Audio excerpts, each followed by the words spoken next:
ఎప్పుడో జరిగింది రామాయణం. త్రేతాయుగంలో జరిగింది. ఆనాటి పరిస్థితులు వేరు. ఎందుచేత అంటే ఆనాడు దశకంఠుడైనటువంటి రావణాసురుడు బ్రహ్మగారి గురించి బ్రహ్మాండమైనటువంటి తపస్సు చేసి అందరిలాగే ఆయన వరాలడిగాడు. అందరికీ ఏం కోరికుంటుందో అంత తపస్సు చేసి 10 తలకాయలున్న రావణాసురుడికి అదే కోరికుంది. ఏమిటంటే ఈ శరీరంతో ఉండిపోవాలి. ఎవడుకుండదు ఈ కోరిక. అలా కుదరదయా అన్నాడు ఆయన. అంటే పోనీ అయితే కొంతమంది చేతిలో చచ్చిపోకుండా వరం ఇమ్మన్నాడు. సరే ఎంతమంది చేతిలో చచ్చిపోకుండా కోరుకుంటున్నావో చెప్పమన్నాడు లిస్టు.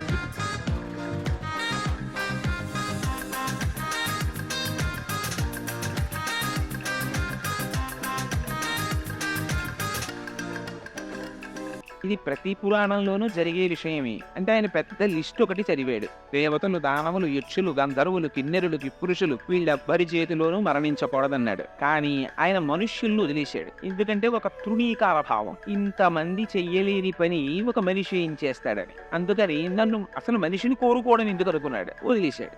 ఆనాటి చులకన భావం అది. అసలు మనిషి అంటే లెక్కలోనికి రానిటువంటి రోజులు. అదిగో అట్లాంటి రోజులలో వచ్చినటువంటి అవతారం రామావతారం. దాని ప్రయోజనం రావణాసురుణ్ణి సంహరించేశాడు. ఇప్పుడు చెప్పుకోవడం ఎందుకు? రామాయణం ఎంతకాలం జీవించి ఉంటుందో అంతకాలం మాత్రమే మానవత్వం బ్రతికుంటుంది. అది మనం చాలా జాగ్రత్తగా గుర్తుపెట్టుకోవలసిన విషయం. రామాయణం వాల్మీకి మహర్షి వ్రాశారు. కానీ ఆ తర్వాత విశ్వనాథ సత్యనారాయణ గారి వంటి కవి సామ్రాట్టుల దగ్గర నుంచి రామాయణాన్ని స్పృశించని కవి ఉండడు. ఎందుకు మళ్ళీ రామాయణం రాయడం అంటే విశ్వనాథ సత్యనారాయణ గారే చెప్పారు. తిన్నా అన్నం ఎందుకు తింటున్నావు? నిన్న తినలా అన్నం, పొద్దున్న తినలా అన్నం, మళ్ళీ సాయంకాలం అన్నం ఎందుకు? అన్నం లేకపోతే బ్రతకవు కనుక. బాహ్యంలో శరీరం బ్రతకడం కాదు కావలసినది, లోపల మానవత్వం బ్రతకాలంటే రామాయణం జ్ఞాపకం ఉండాలి. రామాయణం వినాలి, రామాయణం చదవాలి. రాముణ్ణి 1కి 10 మార్లు ఆదర్శంగా గుర్తుపెట్టుకోవాలి. రాముడి యొక్క శీలము, రాముని యొక్క వ్యక్తిత్వము ఎంత కాలము మానవ జాతి స్మరించుకుంటుందో అంతకాలం మానవత్వం బ్రతికుంటుంది. మానవత్వం బ్రతికి లేనినాడు వాడు ఉపాధి చేత మానవుడేమో కానీ వాడికి రాక్షసుడికి తేడా ఉండదు. దానివల్ల సమాజమునకు అంతటికీ కూడా అభద్రతాభావం ఏర్పడుతుంది, ప్రమాదమునకు లోనవుతుంది. అందుచేత రాముని యొక్క దివ్య గుణములను కీర్తించని వారు ఉండరు. అసలు ఆ అవతారమే చాలా విశిష్టమైనటువంటి అవతారం. మిగిలిన అవతారాల్లో ఎప్పుడెప్పుడైనా ప్రపంచానికి మనుగడకి ప్రమాదం ఏర్పడితే సాధారణంగా మీరు ఏ పురాణం జరగండి ఒకటే జరుగుతూ ఉంటుంది. అందరూ బాధపడే వాళ్ళందరూ భూలోకంలో ఉంటారు. వాళ్ళందరి దగ్గరికి భూదేవి వస్తుంది. వచ్చి నన్ను చాలా ఇబ్బంది పెడుతున్నారయా రాక్షసుల పరిపాలనలో ఉంటుంది. సరే ఏం చేద్దామని వీళ్ళందరూ కలిసి బ్రహ్మగారి దగ్గరికి ఎడతారు. మొట్టమొదట ఆయన కన్సల్టెంట్ ఫిజిషియన్ లాంటి వాడు. ఆయన దగ్గరికి ఎడితే మొదట వ్యాధి ఏమిటో ఆయన నిర్ణయిస్తాడు. ఆ తరువాత స్పెషలిస్ట్ కి రిఫర్ చేస్తారు. బ్రహ్మగారు ఎప్పుడు కూడా ఇది ఉపాయం అని ఆయన చెప్పరు. మీరు కావాలంటే ఏ పురాణం చూడండి, అందులో ఉన్న అంతర్లీనమైన విషయం ఒకటే ఉంటుంది. ఈ బ్రహ్మగారు శివుడు కలిసి అందరూ కలిసి రాక్షస సంహారానికి విష్ణువు దగ్గరికి ఎడతారు. ఆయన స్థితికారుడు, వరాలు ఇవ్వడం బ్రహ్మగారు ఇచ్చేస్తుంటారు. అందరు తపస్సు చేసే వాళ్ళందరూ బ్రహ్మగారి గురించి చేస్తారు. ఇది విచిత్రం. అసలు చేస్తే ఆయన ఎవరిని ఏం కన్సల్ట్ చేయరు. ఆయన హంసవాహనం మీద ఎడతారు. విడితే ఏం కావాలని అడుగుతారు.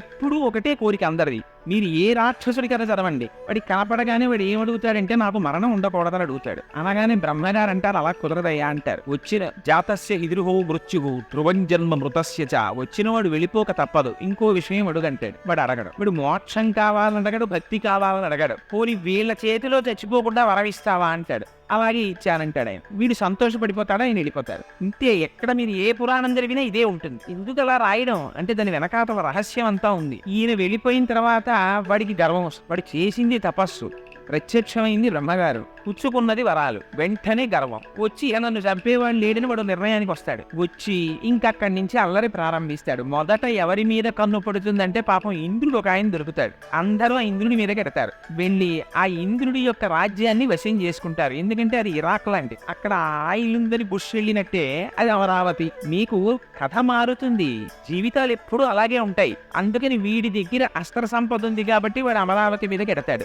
వెళ్ళి ఇంద్రుడిని రాజ్యభ్రష్టుణ్ణి చేస్తాడు, చేసి ఆక్రమించుకుంటాడు. అప్పుడు భూలోకంలో ఉన్న వాళ్ళకి దేవలోకంలో ఉన్న వాళ్ళు కలుస్తారు. కలిసి వీళ్ళందరూ మొరబెట్టుకుంటారు స్థితికారుడైన శ్రీ మహావిష్ణువుతో. స్వామి నువ్వు ఎప్పుడు వస్తావయ్యా, ఈయన చాలా అల్లరి చేస్తున్నాడు అంటారు. ఆ లిస్ట్ ఏమిటని ఆయన బ్రహ్మగారిని అడుగుతాడు. అడిగితే బ్రహ్మగారు చెప్తారు, ఇదిగో ఏదో ఆయన అడిగాడండి, మనుష్యుడి చేతిలో చచ్చిపోను, పగలు చచ్చిపోను, రాత్రి చచ్చిపోను, ఇంట్లో చచ్చిపోను, బయట చచ్చిపోను, గోళ్ళు ఉన్నవాడితో చచ్చిపోను, గోళ్ళు లేని వాడితో చచ్చిపోను, ఇలా ఓ పెద్ద లిస్ట్ అడిగాడు, ఇచ్చానంటాడు. మీరు ఎప్పుడైనా చూడండి విష్ణువు బ్రహ్మగారిని దెబ్బలాడతావు, నువ్వు ఎందుకు ఇచ్చావు ఈ వరాలు అసలు అని అడగడు. ఆయన ఎగ్జామ్షన్ ఆలోచిస్తాడు. ఇంట్లో చచ్చిపోకూడదు, బయట చచ్చిపోకూడదు, గడప కదా, పగలు చచ్చిపోకూడదు, రాత్రి చచ్చిపోకూడదు, అసుర సంధ్య వేళ కదా, మనిషి చేతిలో చావకూడదు, జంతువుల చేతిలో చావకూడదు, మనిషి జంతువు కానీ నృసింహావతారం కదా, ఇన్ని ఆలోచించి ఆయన వస్తారు. వచ్చి ఇన్ని కోరికలు వినబడి చచ్చిపోతాడు. అది విచిత్రం. దీనికి అవతారాలు వస్తాయి. వీరు ఇంత తపస్సు చేసి సాధించేది ఏమిట్రా అంటే చిట్ట చివరికి ఎవడైనా ఇలాగే పోతుంది. అలాగే రావణాసురుడు పోయాడు. అయితే రామచంద్రమూర్తి అవతారం మాత్రం విచిత్రం. ఎందుకనంటే అసలు ఎవరు వెళ్ళి అడగలేదు విష్ణువుని, ఓ శ్రీ మహావిష్ణువా నువ్వు వచ్చి మమ్మల్ని రక్షించమని అడిగిన వాళ్ళు లేరు. కేవలంగా దశరథ మహారాజు గారు నాకు కొడుకులు లేరు, కొడుకుని కనాలి అని చెప్పి ఆయనకు ఒక కోరిక కలిగింది. కోరిక కలిగి ఒక పెద్ద అశ్వమేధ యాగం అనేటటువంటి యాగాన్ని మొదలెట్టాడు. యాగాన్ని మొదలెట్టిన తరువాత ఓ పెళ్లికి వెళ్ళామనుకోండి, నలుగురు కలుస్తారు, అందరికీ కామన్ సబ్జెక్ట్ ఏదో దొరుకుతుంది, దాని మీద చర్చ చేస్తారు. అలాగే అక్కడికి వచ్చినటువంటి వాళ్ళందరూ కూర్చుని వాళ్ళందరికీ ఆనాడు పడుతున్నటువంటి బాధల గురించి మాట్లాడుకుంటున్నారు. ఏమిటా బాధ అంటే రావణాసురుడు పెట్టేటటువంటి బాధే, చాలా ఇబ్బంది పెట్టేస్తున్నాడండి. అంటే వాయువు అన్నాడు నన్ను గట్టిగా వీచనివ్వట్లేదన్నాడు, సూర్యుడు అన్నాడు నన్ను గట్టిగా ప్రకాశించనివ్వడన్నాడు, నీరండి నన్ను ఇంతకన్నా ప్రవహించకూడదు అంటున్నాడండి. ఇలా ఎవరి బాధలు వాళ్ళు చెప్పుకుంటున్నారు. ఇంతలో బ్రహ్మగారు వచ్చారు పైనుంచి. బ్రహ్మగారంటే ఇంటి పెద్ద. ఆయన్ని చూడగానే అందరూ లేచి నిలబడి నమస్కారం చేశారు. నమస్కారం చేసి ఓ మాట చెప్పారు, భగవంత ప్రసాదేన రావణో నామరాక్షస సర్వాన్నో బాధతి వీర్యఛాసితం తన్న శక్నుమః. స్వామి మీరు వరాలు ఇచ్చారు కదా, రావణాసురుడు మమ్మల్ని చాలా బాధ పెట్టేస్తున్నాడండి అన్నారు. బ్రహ్మగారు అన్నారు, నాకు తెలిసేయా, ఇచ్చింది నేనే కదా వరం, వాడు చాలా బాధ పెడుతున్నాడన్న విషయం కూడా నాకు తెలుసు, కానీ వాడిని నిర్జించడానికి శ్రీ మహావిష్ణువు వస్తారు, కంగారు పడకండి. ఎప్పుడెప్పుడు భాగవతులు బాధపడతారో ఆనాడు భగవానుడు వస్తాడు. అనేంతలో ఏతస్మిన్నంతరే విష్ణు రూపయాతో మహాద్యుతి శంఖచక్ర గదాపాణి పీతవాస జగత్పతి అన్నారు వాల్మీకి మహర్షి. అంతటా ఉన్నవాడి విష్ణువు లేకపోవడం ఉండదు. ఇప్పుడు కూడా ఉన్నాడు ఆయన, ఇదంతటా ఉన్నాడు. ఉన్నవాడే అక్కడ కనపడ్డాడు ప్రకటంగా. కరచరణాదులతో ఆవిర్భవించి వరం ఇచ్చాడు. ఏమని వరం? నేను వస్తున్నానయ్యా, వచ్చి హత్వాక్రూరం దురాత్మానం దేవర్షీణాం భయావహం దశవర్ష సహస్రాని దశవర్ష శతాని చ అన్నాడు. ఆ రాక్షసుడైనటువంటి రావణాసురుణ్ణి నిర్జిస్తాను, తర్వాత 11,000 సంవత్సరములు ఈ భూభారం వహిస్తానన్నారు. ఈమె ఎవరడిగారు? 11,000 సంవత్సరాలు పరిపాలించడం ఎందుకు అంటే, అప్పటికి మనుష్య జాతి ఎన్ని కష్టాలు పడిందంటే రావణాసురుడి పరిపాలనలో అసలు మనిషిగా బ్రతకడం మర్చిపోయారు. మళ్ళీ మనిషి యొక్క ఔన్నత్యం ఏమిటో చెప్పడానికి 11,000 సంవత్సరములు పరిపాలిస్తానన్నాడు. అందుకొచ్చింది రామరాజ్యం. అందుకని 11,000 సంవత్సరములు పరిపాలిస్తానని వరమిచ్చి దశరథ మహారాజు గారికి తాను కుమారుడనై జన్మిస్తున్నానని తనంత తానుగా ఆయన ప్రకటించుకున్నారు. తత పద్మపలాశాక్ష కృత్వాత్మానం చతుర్విధం పితరం రోచయామాస తథా దశరథం నృపం అన్నారు వాల్మీకి మహర్షి బాలకాండలో. నేనే నలుగురిగా వస్తున్నాను అన్నారు. రామ లక్ష్మణ భరత శత్రుఘ్నులు నలుగురు శ్రీ మహావిష్ణువు. నేను దశరథ మహారాజు గారిని తండ్రిగా వరించి వస్తున్నాను అన్నారు. అందుకని ఆయనకి దాశరథి అని పిలిస్తే చాలా సంతోషంట. మనకి రాముడు నేర్పినటువంటి మొట్టమొదటి పాఠం జీవితంలో గుర్తు పెట్టుకోవలసింది ఇది. మనకి ఒక లక్షణం ఉంటుంది, మనకంటే మీ వంటి పెద్దలకి కాదు, నా వంటి వాడిని దృష్టిలో పెట్టుకుని వినండి. తను వృద్ధిలోకి వచ్చాడు అనుకోండి, తన గురించి చెప్తే సంతోషం. తనని కన్నవాడు ఒక ఎలిమెంటరీ స్కూల్ హెడ్ మాస్టర్ గారు అనుకోండి, ఆ తండ్రి గారి పేరు చెప్పడానికి కొంచెం సిగ్గుపడతాడు. బురదలోంచి తామర పువ్వు పుడుతుంది, కానీ బురదలోనే ఉంటుంది. బురదలో ఉండడం గర్వకారణంగా ఫీల్ అవుతుంది తప్ప తన తండ్రి గురించి చెప్పడానికి సిగ్గుపడేవాళ్ళు ఉన్నారు దేశంలో. తన తల్లి గురించి చెప్పుకోవడానికి సిగ్గుపడేవాళ్ళు ఉన్నారు దేశంలో. తన మామగారి పేరు చెప్పడానికి సిగ్గుపడే ఆడబడుచులు ఉన్నారు ఈ దేశంలో. తన అత్తగారి గురించి చెప్పుకోవడానికి సిగ్గుపడే ఆడవాళ్ళు ఉన్నారు ఈ దేశంలో. రామాయణం చదివితే ఈ సిగ్గు పోతుంది. తను మనిషి పుట్టినందుకు తనని తాను ఎలా 10 మందిలో చెప్పుకోవాలో అర్థమవుతుంది. తన తండ్రి గురించి ముందు చెప్పుకున్నాడు దాశరథి అని. అందుకే రామదాసు గారు దాశరథి శతకం రాస్తే పద్యాలు రాసిన వాటికి మకుటం దొరకదండి, ఇంకొక మకుటం పెట్టలా. దాశరథి కరుణాపయోనిధి అని పిలిచారు. దశరథ మహారాజు గారి కుమారుడా అని పిలిస్తే ఆయన ఉలిక్కిపడి చూస్తాట. ఆ తండ్రి పేరు చెప్తే అంత ఇష్టం. ఎందుకని రాముడికి ఇష్టమని కాదు అక్కడ అర్థం. మనిషిగా పుట్టినవాడు గుర్తు పెట్టుకోవలసిన మొట్టమొదటి లక్షణం తన తండ్రిని గౌరవించడం, తన తల్లిని గౌరవించడం. అందుకే సంధ్యావందనం మీరు చేస్తే సంధ్యావందనంలో దిగ్దేవతా నమస్కారం అని ఒకటి ఉంటుంది. అందులో మాతృభ్యో నమః పితృభ్యో నమః అని తల్లికి తండ్రికి నమస్కారం చేయిస్తారు. ఈ జాతికి ఒక లక్షణం ఉంది. తన ఇంట్లో శుభకార్యం అయితే ముందు తల్లిదండ్రులకి బట్టలు పెట్టి పీటల మీద కూర్చుంటాడు. తన కొడుక్కి పెళ్లి చేస్తున్నా తల్లిదండ్రులుంటే తన పేరు వేయించుకోడు, తల్లిదండ్రుల పేరు వేయిస్తాడు శుభలేఖలో. వారు శుభలేఖలో పేరుతో ఉండి మా కుమారుడైన చిరంజీవి చాగంటి కోటేశ్వరరావు యొక్క కుమారుడు మా మనుమనికి వివాహం జరుగుతోంది, మీరు రండని పిలుస్తారు. అలా పిలవడం తనకి అదృష్టహేతువుగా భావిస్తాడు. ఇది రామాయణం నేర్పింది, రాముడు నేర్పాడు. రామాయణం ఎందుకండి చదవడం, రామాయణం ఎందుకు వినడం? రామాయణం అంటే అసలు వాల్మీకి మహర్షి పెట్టుకున్న పేరు రామాయణం కాదు. ఆయన పెట్టుకున్న పేరు సీతాయాశ్చరితం మహత్ పౌలస్త్య వధ. ఇది ఆయన పెట్టుకున్న పేరు. కానీ దాన్ని రామాయణం చేశారు తరువాత. ఇవాళ ఏమండి సీతాయాశ్చరితం మహత్ చెప్తాను నేను అంటే అది ఏ పుస్తకం అండి అని అడుగుతారు చాలా మంది. కానీ రామాయణం చెప్తున్నారండి అంటే వెంటనే అర్థం అవుతుంది ఎక్కడి నుంచి వచ్చింది ఈ పేరు. ఆయనము అంటే కదలిక అని అర్థం. కాలం రెండుగా కదులుతుంది. అదే ఉత్తరాయణము దక్షిణాయనము అని మనం పిలుస్తూ ఉంటాం.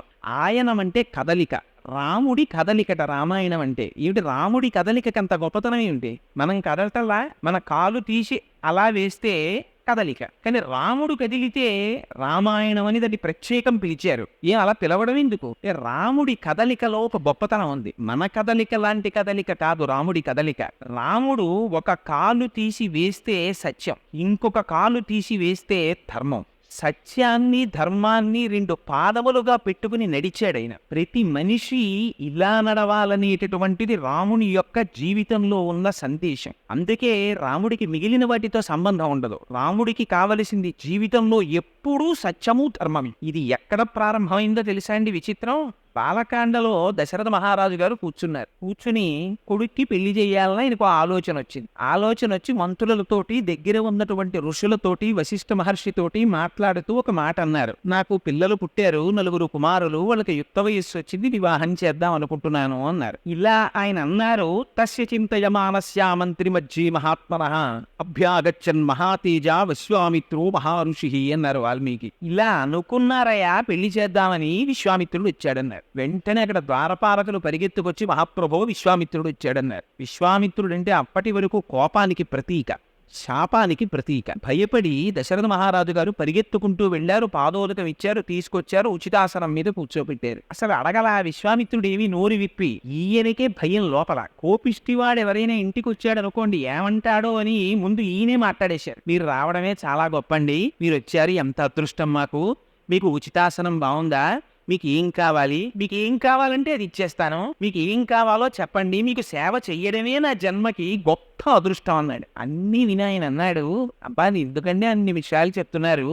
అహం వేద్మి మహాత్మానం రామం సత్యపరాక్రమం వశిష్ఠోపి మహాతేజ ఏచే మే తపసి స్థితాః అన్నాడు. ఒక సామాన్యుడు మాట్లాడడానికి ఒక ఋషి మాట్లాడడానికి ఎంత తేడా ఉంటుందో చూడండి. నాకు విషయం తెలుసయ్యా, రాముడు గొప్ప సత్యవాది, ధర్మాత్ముడు, సాక్షాత్తు పరబ్రహ్మం. ఇది నేను చెప్పడం కాదు, వశిష్ఠాదులకు కూడా తెలిసి విషయం అన్న. ఈ విషయం అంటే సంతోషించాలా దశరథ మహారాజు గారు, ఉలిక్కి పడాలా?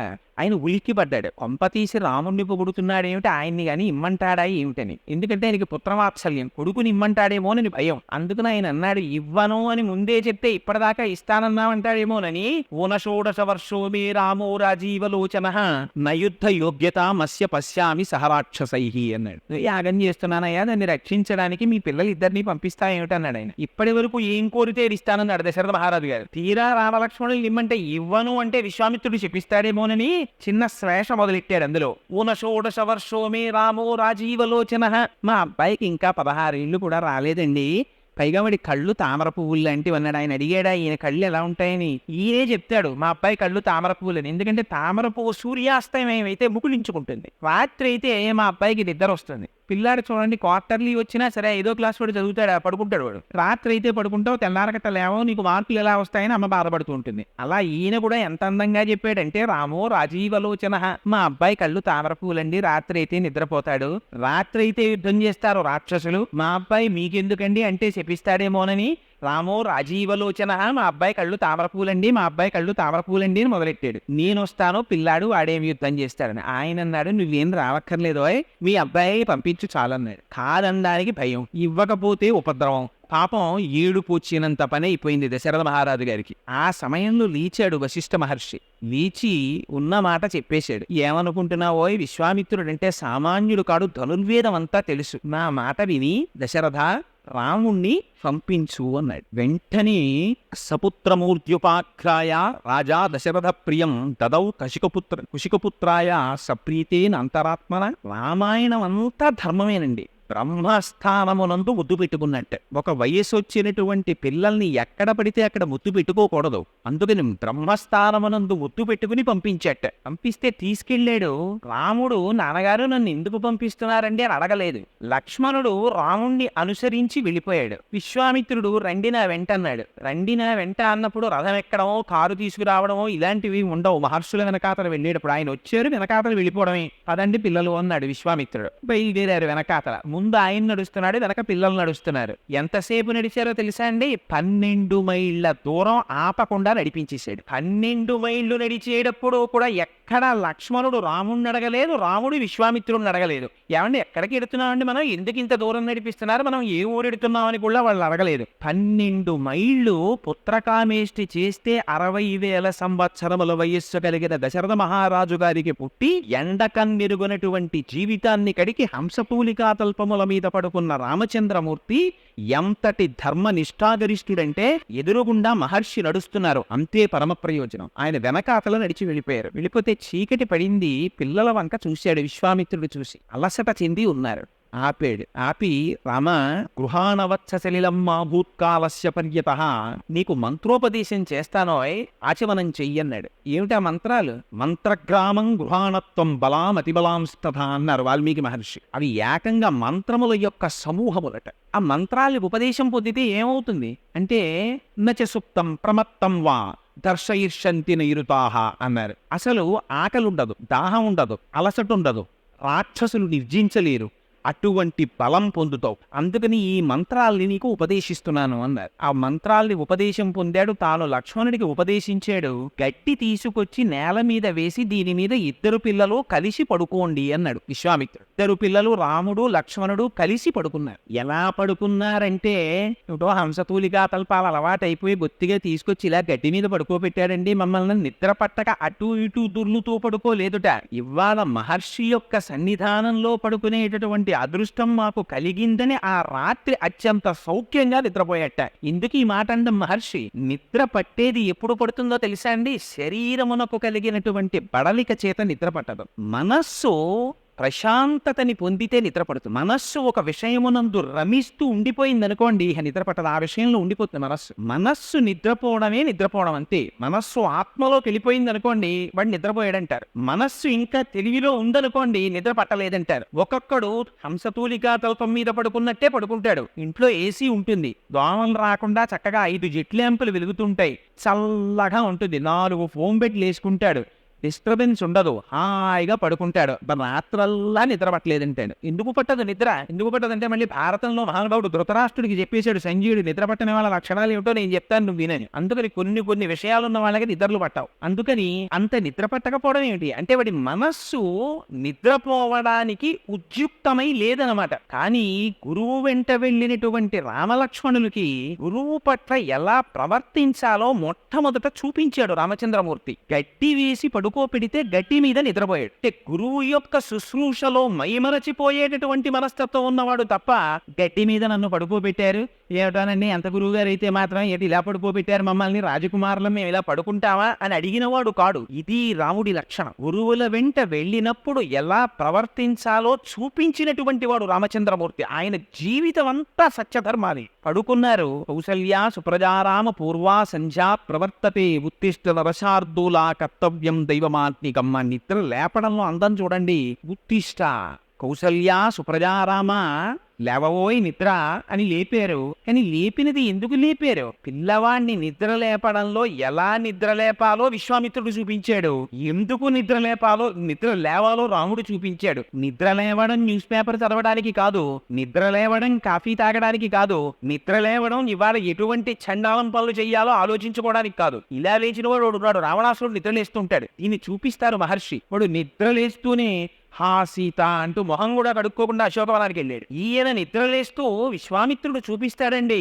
కౌసల్యా సుప్రజారామ పూర్వా సంధ్యా ప్రవర్తతే ఉత్తిష్ట నరసార్దూలా కర్తవ్యం దైవమాత్మికం. ఆత్మికాన్ని ఆచరించాలి రామా, తూర్పు తెల్లవారిపోతోంది, సంధ్యావందనాధికాలు చెయ్యాలి, నిద్రలెమ్మన్నారు. యజ్ఞోపవీతం ఒంటి మీద ఉన్నవాడు నిద్ర లేవడం తూర్పు తెల్లవారక ముందు ఎందుకు నిద్ర లేవాలో చూపించారు మహర్షి. సంధ్యావందనం చేయడానికి లేచాడు రాముడు. లేచి సంధ్యావందనాదులు నిర్వర్తించారు. తాటకని సంహరించవలసి వచ్చింది. సంహరించవలసి వస్తే విశ్వామిత్రుడు పిలిచి చెప్పాడు. ఆయనకి తెలియనటువంటి విషయం లేదు. వశిష్ఠ మహర్షి దగ్గర శుశ్రూష చేసి వేదమంతా నేర్చుకున్నారు. స్త్రీని చంపకూడదు రాజు. కానీ ఆయన పిలిచి అన్నారు, అనుశంసం వా ప్రజారక్షణ కారణాత్ పాతకం వా శీతోషం వా కర్తవ్యం రక్షతా సదా రాజ్యభార నియుక్తానాం దేశధర్మ సనాతన.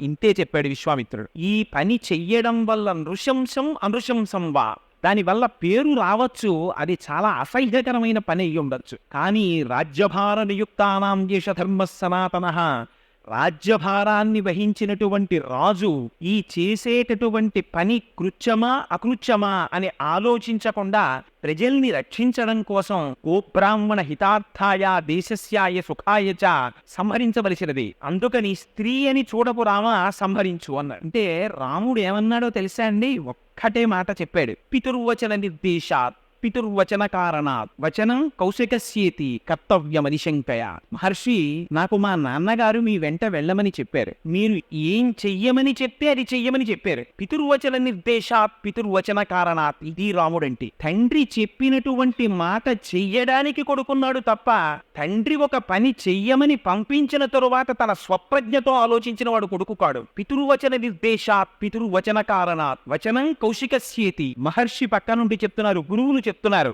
సంహరించమని. నా బుద్ధితో ప్రమేయం లేదు, సంహరిస్తానన్నాడు. ఇది రాముడంటే. రాముడికి వేదం తెలియదా? రాముడికి బ్రహ్మసూత్రాలు తెలియవా? రాముడికి ఉపనిషత్తులు తెలియవా? కానీ ఒక్క మాట ఎదురు తిరిగి రాముడు ప్రశ్నించలేదు. కానీ అలా స్త్రీని సంహరిస్తే నాకేమైనా దోషం వస్తుందా అని అడిగినవాడు కాడు రాముడు. గురువు పట్ల ఎలా ప్రవర్తించాలో, తండ్రి పట్ల ఎలా ప్రవర్తించాలో, తండ్రి పక్కన లేకపోయినా తండ్రి మాటని ఎలా అనువర్తించాలో చూపించాడు మహానుభావుడు అని తాటకా సంహారం చేశాడు. సీతా కళ్యాణం దగ్గరికి వెళ్ళారు.